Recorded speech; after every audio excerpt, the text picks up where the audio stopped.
स्वर्ग का असली हकदार कौन? मरने के बाद स्वर्ग के द्वार पर 4 व्यक्ति खड़े थे।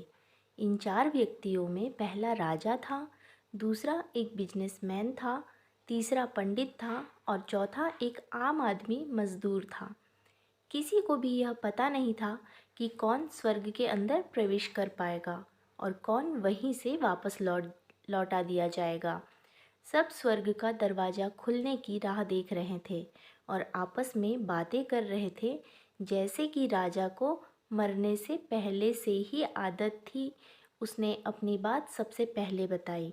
राजा ने कहा, मैं बहुत प्रख्यात राजा हूँ। मैंने धरती पर अपना बहुत नाम कमाया है, इसीलिए पूरी संभावना है कि मैं ही स्वर्ग में जाऊंगा।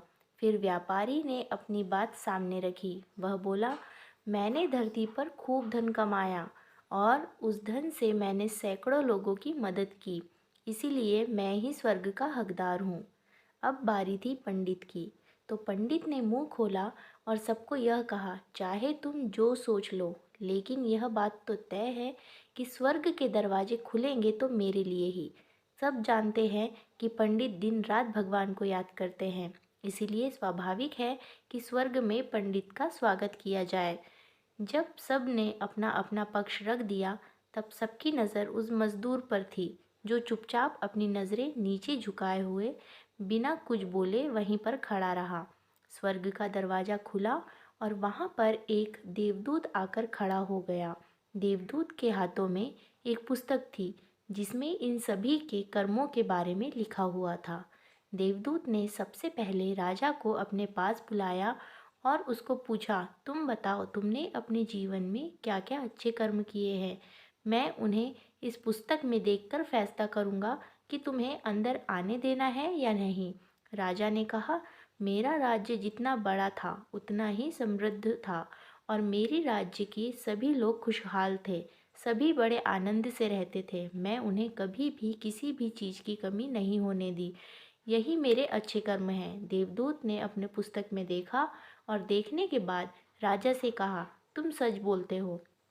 तुमने अपने राज्य की प्रजा को बहुत सुखी रखा था, लेकिन तुमने अपने राज्य की सीमा बढ़ाने के लिए जितने युद्ध किए थे, उन युद्ध की वजह से हजारों सैनिकों ने अपनी जान गंवा दी थी। उन हजारों सैनिकों के परिवार के दुख का कारण तुम बने थे, इसीलिए तुम स्वर्ग में नहीं आ सकते। अब बारी थी व्यापारी की। व्यापारी से जब देवदूत ने पूछा कि तुम्हारे अच्छे कर्म क्या है, तब व्यापारी ने उससे कहा, मैंने सैकड़ों लोगों को खाना खिलाया है, कई आश्रमों में दान किया है, कई निराश्रित लोगों के लिए घर बनाकर दिया है। यह मेरे अच्छे कर्म हैं।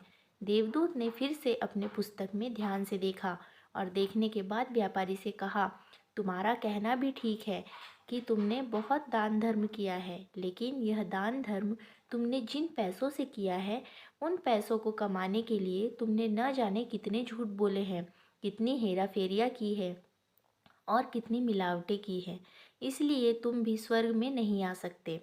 जब पंडित से यही सवाल किया गया, तो पंडित ने बड़े ही आत्मविश्वास के साथ कहा, मैंने अनगिनत लोगों को ज्ञान दिया है, हजारों यज्ञ और पूजाएं की हैं और दिन रात भगवान का जाप किया है। इससे अच्छे कर्म और क्या ही हो सकते हैं।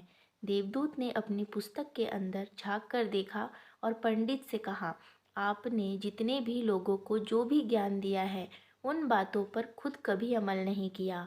आपने यज्ञ, पूजा या भगवान का नाम निस्वार्थ भाव से कभी नहीं लिया, इसीलिए आपका भी स्वर्ग में आना प्रतिबंधित है।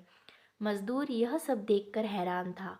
वह अब तक जिन्हें महान समझता आ रहा था, उनकी व्याख्या स्वर्ग के दरवाजे पर आकर बदल गई थी।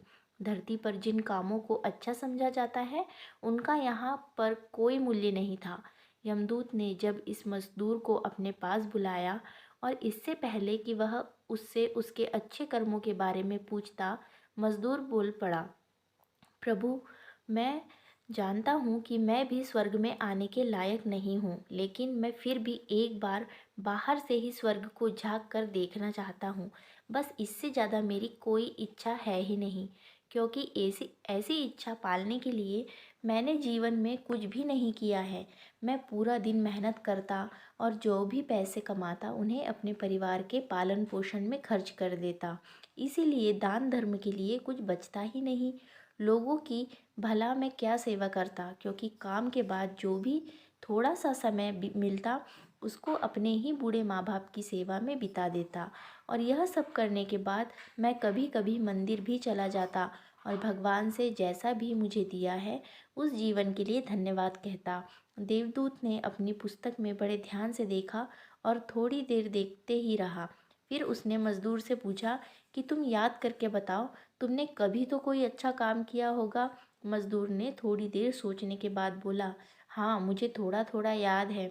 एक बार मैं बहुत भूखा था और मैं खाना ही खाने बैठा था कि एक बहुत ही कमज़ोर कुत्ता जो ठीक से चल भी नहीं पा रहा था वह मेरे पास आ गया और मेरे खाने को देखने लगा। तब मैंने अपनी रोटी उसे खिला दी थी और उस दिन मैं खुद भूखा सोया था। मज़दूर की बात सुनने के बाद देवदूत मुस्कुराया और मज़दूर को बड़े सम्मान से स्वर्ग के अंदर लेकर गया। दोस्तों, अच्छे कर्म लोभ मोह माया इन सब भाव में आकर नहीं किए जाते और ना ही उन्हें अच्छे कर्मों की श्रेणी में गिना जाता है। निस्वार्थ भाव से किया गया एक ही अच्छा कर्म भी आपके जीवन के सारे पाप धोने की शक्ति रखता है। इसीलिए जब भी मौका मिले निस्वार्थ भाव से और अच्छे मन से अच्छे कर्म किया करें। फ्रेंड्स, ये स्टोरी आपको कैसी लगी कमेंट करके ज़रूर बताएं और वीडियो को लाइक शेयर करें और ऐसी ही अच्छी स्टोरीज़ के लिए चैनल सब्सक्राइब ज़रूर कीजिए। और मराठी स्टोरी के लिए मेरे चैनल चित्रा वॉइस को सब्सक्राइब ज़रूर कीजिए। इसकी लिंक मैंने डिस्क्रिप्शन बॉक्स में दे दी है। Thank you.